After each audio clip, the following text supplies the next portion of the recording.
Weimar, all that shit. Right, let's move on then. Maui, what is your bad point? What's hilarious about this, by the way, is this is like a mad on-brand point. But come on, hit me. What could your bad point be, Maui? Hit me with it. Yeah, just there's so like, people always talk about a few teams for like the battle of mid or just who's really bad, and you have to keep watching them and stuff. And I think that it's kind of fun that now there's no just obviously worse team that's in Blast and in ESL as a partner team because EG is gone, thankfully. But now I feel like there's a few that are swirling around, and one that I just really have a hard time watching. In fact, I just can't stand watching them, truthfully, is NiP. This team, by the way, isn't NiP just that meme of like, all my fuck NiP, all my homies hit NiP? No one likes NiP, do they? Does anyone actually like this team? I don't. I even like most of the players. I still despise this team. Yeah, no.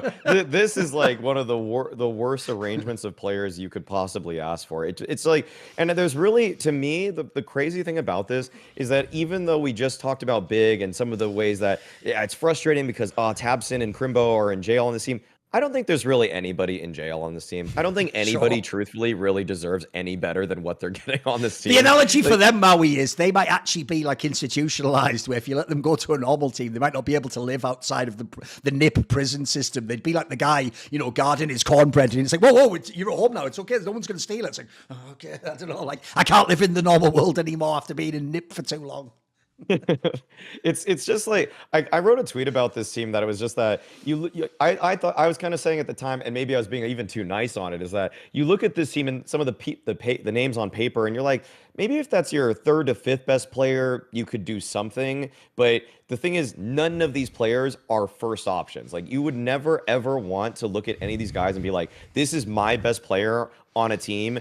And also the thing is, it's like NiP themselves as an org have done so much. They've wronged so many players with contract disputes and just kind of seemingly not really, like, nothing in PayPal being the obvious joke there is that.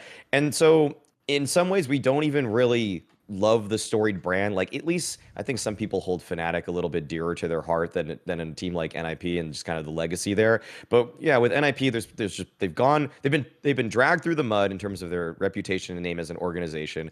The Jonas Gunnarsson guy does not do himself any favors on social media whatsoever either. And then in terms of the personnel on this team, I just don't even really understand how Alex is even really much of an upgrade over Hampus. Threat cited himself that they wanted to look for leadership, or they wanted to change out the leadership, and then they take out Hampus and they bring out Alex. These mid rounds are absolutely atrocious when I watch this team. The way that they like to structure themselves after getting some sort of map control is just seemingly so wrong in terms of the macro level. On top of that, some of the smokes that they throw on certain maps are legitimately outdated now. When I watch other teams throw, for example, Anubis smokes for control, there's this one that people have been throwing a lot more to take that E-box or dark space, the kind of like short B by canal water area. And there's one that's a little bit deeper that people are throwing that lands through the roof. NiP are still throwing this old one that's kind of more at the mouth of it, and it doesn't allow you the same amount of options that the new one does, because you can kind of creep around this new one. It's kind of like harder for the CTs to play around. So one, it's like they're not even seemingly scouting for better utility as well as other teams. They don't have as good mid-rounding as other teams. They don't have as good personnel as other teams. And it's just like this horrible checklist of garbage that nothing on this team is compelling in any facet. And I think that the one bad narrative that's for whatever reason surrounded this team was like, ooh, save Hetrick.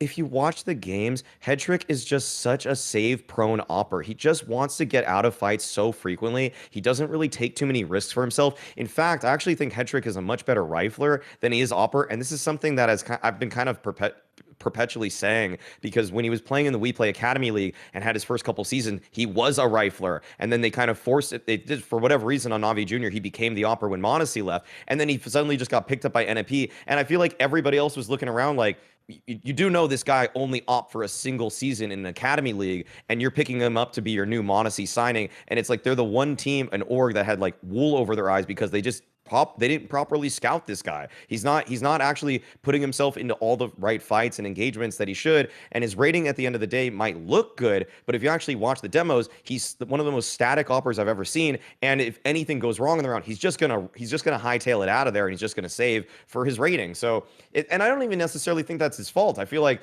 if anything, Navi Jr. were the ones that somehow just knew this guy was really mechanically talented against academy level players. He's gonna farm them, and he did. And then they just sold him for a really big buyout. So it's kind of like Navi's just waving in the distance as they're riding to the bank. Come on then, Dempz. Anywhere you want on that one. He'd give you a million off ramps. Okay, I've got to get something off my chest now that I have a platform to do it. Can I stop hearing casters talk about config like it's 2017?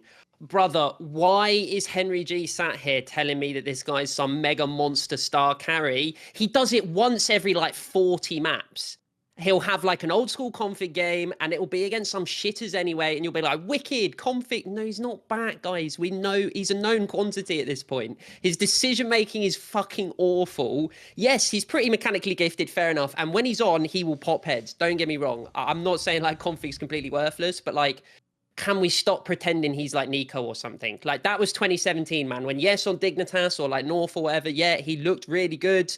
Didn't pan out, did it? It didn't pan out. And now I'm sat here and it's like Henry G and Anders are trying to tell me that config's going to take over. Come on. It's not happening. Like Maui said, like, yeah, if he's your third best player, okay, maybe we can like cook with something here. Like, you know, yeah, he can give us the odd game. Nah, I'm so like, yeah, I'm sold out on this fucking NiP team. Like, it's a waste of time. Yeah, I also think that the joke, like I said, is like, is there anyone who's a fan of NiP? I don't think I know any. By the way, I don't know anyone in broadcast or experts who even like, they don't even like jokingly like Maui do like a thing of like, I used to like Big before, so I'll sort of make a kid. No one even does that. Everyone's just out on this team. They actually, in fact, most people I will say just act like it doesn't exist until like you get to a tournament like this and you remember, oh shit, that's NiP, yeah. You just don't, they're not even a team. Like, notice, by the way, I threw them in there just to show that like Crimbo has that many options. That wouldn't have been a good one. I'd have taken the mouse one out of that one. Any of the other options I give would be better than the NiP one. Because there's two ways you can look at the NiP roster construction. Do you want to start at the top with the big names, or shall I start at the bottom with the structure? Spoiler, neither side works. So if I start at the top, my star players are literally meant to be res and fucking config. Like, again, the joke there, Dempz, is that's literally a 2017 fucking star player. Yeah, 2017 MVPs, man. And then, because as you say, like, Headtrick has never even tried to play like a Monacy or something like that, even though he was obviously sold that way. Like, the joke is like, we've got Monacy at home, it's the Headtrick instead of fucking Monacy, isn't it? Like, and then if you go the other way, like I say, you can have a team that like makes it off like structure and be awesome. So let's go to the bottom. The structure is Alex and Essetag. Right, not the good Alex, the UK one that did. No, the Alex from fucking Movistar Riders, the team which I've always told people, this is how you know people just get fucking fleeced by narratives in esports. Because if you were going to buy players from Movistar Riders, believe it or not, I'm in. But it goes like this. Do you need an AWPer? Get Sun Pius. Do you want like an entry player with some initiative? Get Mopos.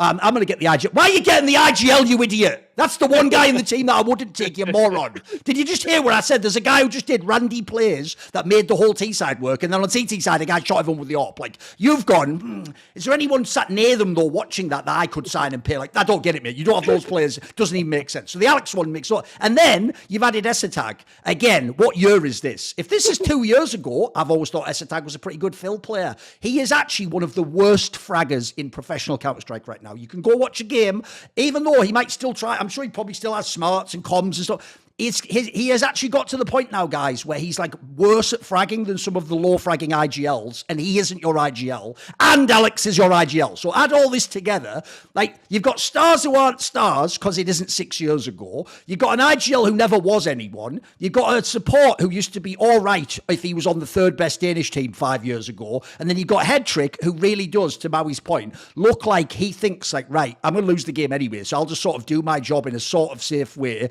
Like it's almost like he's literally running a HLTV rating calculator on the second monitor. Like, yeah, I've just got it to the 1.05. Like, cool, like back off, save. And then he just like makes his number look good so that he doesn't get fired and have to go back home. That's what this team fucking looks like. And the worst part about it all, to bring it all the way back, is this. What is Threat doing on this team? Like, I actually do think that is a guy, you can go listen to this guy, any episode or an interview, he's a very, very intelligent player about Counter-Strike. But I tell you what, I think he has the problem Blade has, which is they have like the in-game leaders mentality that can be really good if you've got good players, and it's terrible if you have bad players, which is they always view everything as a problem that has a solution if you keep looking enough. And the problem is, if you in this scenario, if you give them bad pieces, they will just bang their head against a wall forever trying to make that that work. And so you've seen the reason why it's a killer is if you didn't know Threat was the coach of this team, you would never guess it from watching the in-game. Like you're saying, they don't have like the joke is, I might bang on Art from Furia. He still was coming up with innovative stuff. He was still doing something. Like these teams always look like you don't even know who the IGL is sometimes in these teams. They don't ever look like they've got any like new shit on T side. There's nothing inspired or like cohesive. They don't have some like unique chemistry. They just do sort of last 6 months meta, and then they just have average players. And if you put all that in the equation, you should get the results they get. Their results are totally exactly what they should have. They're just an also run. That isn't good. And on the last thing I'll say on the config one is this. Even though people will know, I do think, like you said, Dempz, no matter what people think of as a player, one thing that never stops is he will always frag. If you just watch his crosshair, he actually just has crazy mechanics, guys. He will always shoot people in these games. His problem is he's not an intelligent player. That's why, if you ever hear me talk about config, I wanted him to be with Carrigan or Snappy or KD. Give him an IGL basically that would use him and would sort of be the brain for him and set the game up. This guy really is like, you have to use him like a fucking turret. You have to like send him to an area of the map that you want him to just kill people there while you're doing something else. He's not going to be like, when Nico gets entry of the year, he's fucking decided all the shit he's doing. He's reading the game. Config is just a press W player.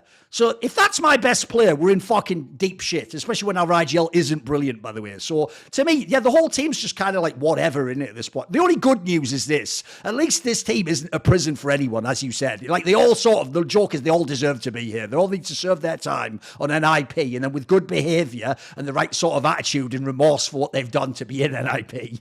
But in many ways, config, this is actually ironic. You did go to prison after all. It's just that because you're a CS pro player, your prison involves being paid a king's ransom and being fucking shit at the game still. So brilliant. Awesome how that works, isn't it? The one guy that I feel like weirdly, I kind of gets overlooked on this team is like, I don't know what else DJL is really supposed to do, because I just feel like this is such a crazy problem-ridden team that when DJL first joined the roster as the coach, I actually could see market improvement on a couple of their maps, especially their T sides, because I feel like back in the day, everybody was like, these Hampus T sides are pretty whack, and there's not a lot going on with them.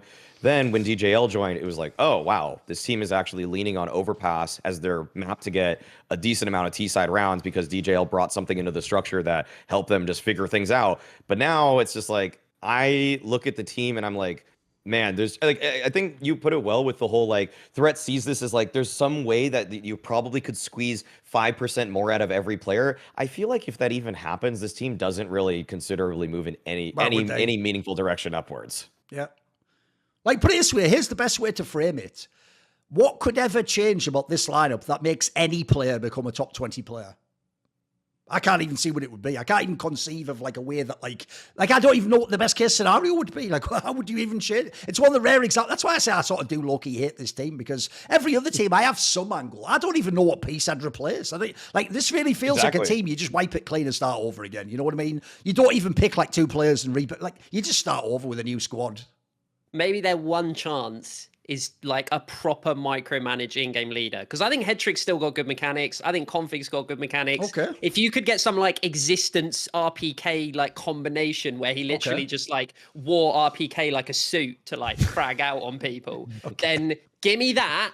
Give me like, I don't know, fucking Tabson. Let's get him off big, get him in NiP. He can micro Headtrick and config, and he's gonna bang. There you go. That's how you save that. Basically, all you have to do, Maui, it's not hard. You just get existence to walk into RPK and then play in like whatever. Okay. It was just a comparison. Yeah, it's just a spitball. It's all good. It's all good. Reach back in CS history and grab a comparison out. And spoiler, obviously that plays to my angle, because my solution to every team is to have existence walk into someone and then just be in the team. So that does fix every single team in its history, jokingly, including existence's teams. See more cool, funny, interesting clips based on topics from my content? Well, subscribe to this channel then, or, be a pleb and don't.